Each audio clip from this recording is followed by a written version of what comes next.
I sat quietly in the living room last Tuesday night while dinner cooled on the table. Zora, 26, my girlfriend, looked up from her phone just long enough to announce she'd be studying late again for the third time this week. With Ramon again, a managed voice low. She rolled her eyes theatrically. Yes, with Ramon, we have a huge exam next week. I tried again. Couldn't you just study here? She sighed, exasperated. His place is quieter. Plus, he has all the textbooks. I reminded her we could have bought those textbooks, but she waved that away with, "You're so insecure, Dominic. Ramon and I are just study partners." "So why haven't I ever met him?" she snapped. "Because you'd make it weird with your jealousy."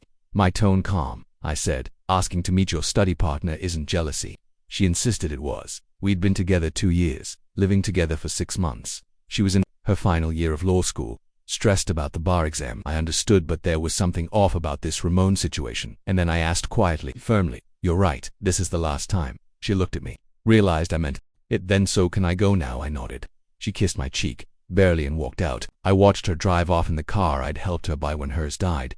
Inside, I made the call. Felix, my friend who worked at her law school, he owed me a favor. "Hey Felix, quick question. You know a Ramon Gutierrez in the law program?" "Which one?" "There's one in Section B, one in Section D." "Well, Zora's in Section B. Which one studies with her?" Felix paused and said there was no Ramon in Section B, only one in Section D, different classes, completely unrelated. I thanked him, hung up, sat in silence. No Ramon in her section. So who exactly had she been spending late nights with? Pulled up our phone bill call logs, showed a single number calling and texting deep into the night.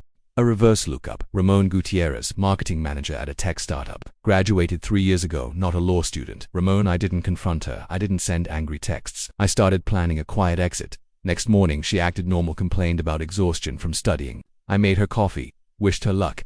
That night, she departed to Ramon's again. I said quietly, "Have fun studying." She paused, caught the tone, shrugged, left. I began packing.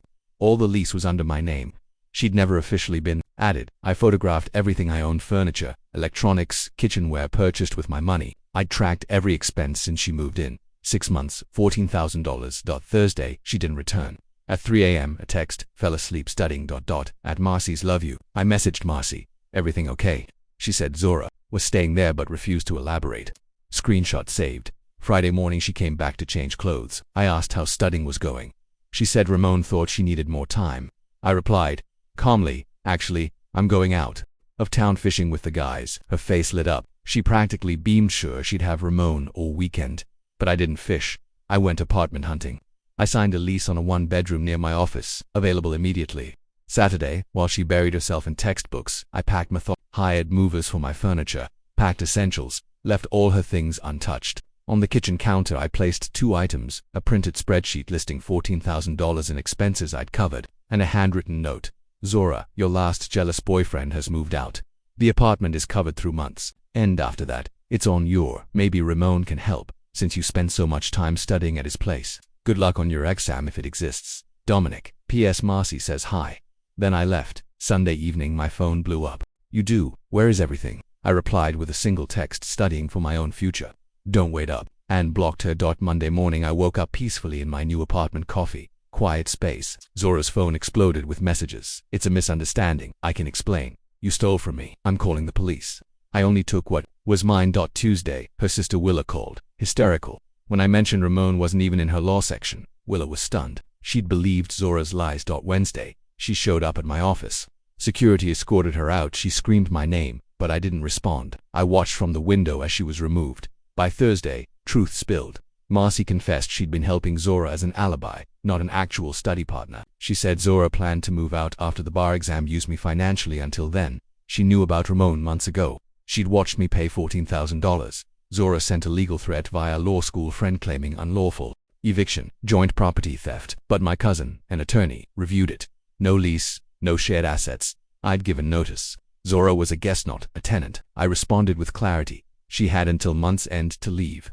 Further harassment would be met with a restraining order. The final revelations came quickly. Ramon had a serious girlfriend, Stephanie, a night shift nurse who discovered Zora's manipulation. She reached out with screenshots, Zora begging Ramon to stay, him rebuffing her. Security footage showed Zora sneaking into his building with overnight bags but never textbooks. Even worse, Stephanie alerted people at Zora's school. Her fake study partner story unraveled. Her classmates kicked her out of the study group. The bar exam, she failed badly. The professor emailed me. She'd missed crucial sessions and had the worst performance in class. She now faced a delayed graduation and the bar exam postponed for at least a year. 3 months later, here's where we stand. Me, thriving, new apartment, seeing someone new, a colleague who has her own career, pays her own bills. We're taking things slow, but it's real. Without Zora's cost burdens, I finally started the investment portfolio I always put off. Financial stability is refreshing. Zora moved back with her parents, struggling to find roommates, failed to more classes, semester repeated, the bar exam delayed. Ramon ghosted her as soon as Stephanie left. She's working part-time at a legal aid clinic, rebuilding her reputation. Her Instagram, once filled with highlight reels of law school life, now posts vague motivational quotes. The entitlement remains. She still complains that men can't handle successful women. Comments from others cut deep. Girl, you failed and cheated. She deleted the rant within hours, but the damage was done. I bumped into her dad at the hardware store. He looked at me remorsefully. We didn't raise her to be like this, he said. I nodded. He sighed. She still talks about you know, says she didn't appreciate what she had. I replied quietly. She appreciated stability, but she kicked it while she chased chaos. He nodded. That's accurate, you did well. When I look back now, everything was there in the signs. Dismissive tone, the entitlement, the gaslighting. She thought she could keep me for security while pursuing someone else in secret.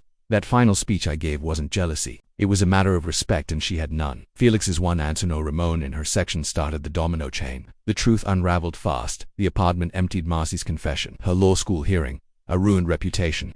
Failed exam. The final blow. Seeing me move on and build something real without her.